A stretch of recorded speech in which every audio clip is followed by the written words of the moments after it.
গোলপার্ক রামকৃষ্ণ মিশনের ঘটনা। সময় তখন বেলা 11টা এমন হবে। একজন রিকশাওয়ালা মিশনে যেখানে পুস্তক বিক্রি হয় সেই কাউন্টারে এসেছেন। এসে তিনি একটি বইয়ের খোঁজ করছেন। বলছেন, আপনাদের এখান থেকে এইমাত্র একজন মহিলা ভক্ত একটি বই নিয়ে বেরোলেন, সেই বইটি আমার চাই। বইটির নাম তিনি বলতে পারছেন না, শুধু এইটুকুই বলতে পারছেন ওই বইয়ের ওপরে একটি মহিলার বড় ছবি রয়েছে।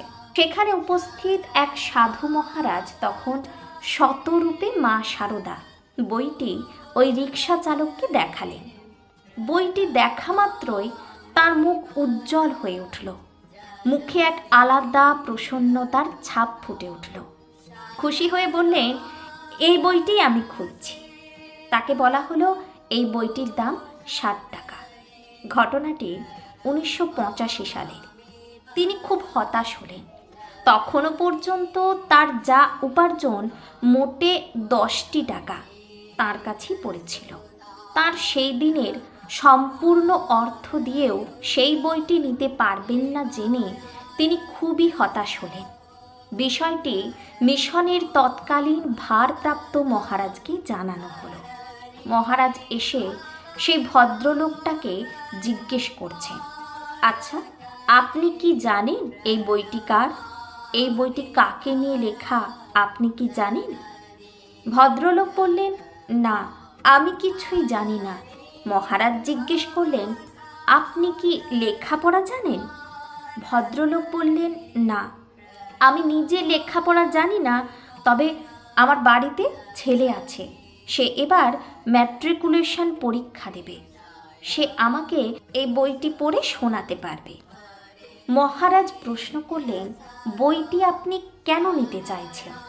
ভদ্রলোক বললেন, আমি কিছুই জানি না বইটি কার সম্পর্কে লেখা, কি বই। আমার রিকশাতে কিছুক্ষণ আগে এক ভদ্রমহিলা আপনাদের এখান থেকেই উঠেছিলেন, তার হাতে এই বইটি ছিল। তাকে তার গন্তব্যস্থলে নামিয়ে আমি ছুটে এসেছি ওই বইটির খোঁজে। ওই বইটির উপরে যার ছবি ছিল মনে হয়েছে ওটি আমার মায়ের ছবি। আমার মাকে আমি খুব ছোটবেলায় হারিয়েছি, তার মুখও আমার ঠিক মনে পড়ে না, কিন্তু ওই ছবিটি দেখা মাত্রই মনে হয়েছে আমার গর্ভধারিণী মা।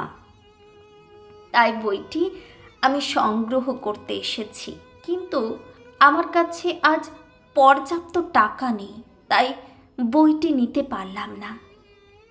মহারাজ ঘটনাটি শুনে থমকে গেলেন। পরে ওই ভদ্রলোককে বললেন, আপনাকে কোনো পয়সা দিতে হবে না, আপনি এমনি বইটি নিয়ে যান। ভদ্রলোক বললেন, না, আমার মায়ের বই, আমি আমার সারাদিনের যা রোজগারের টাকা সেটা থেকেই নেব। অনেক কাকুতি মিনতি করার পর অবশেষে মহারাজ তাঁর কাছে 10 টাকা নিয়ে সেই বই ও শ্রীমায়ের একটি ছবি তাকে দিলেন। তিনি তার মাকে নিয়ে পরমানন্দে বাড়ি ফিরলেন।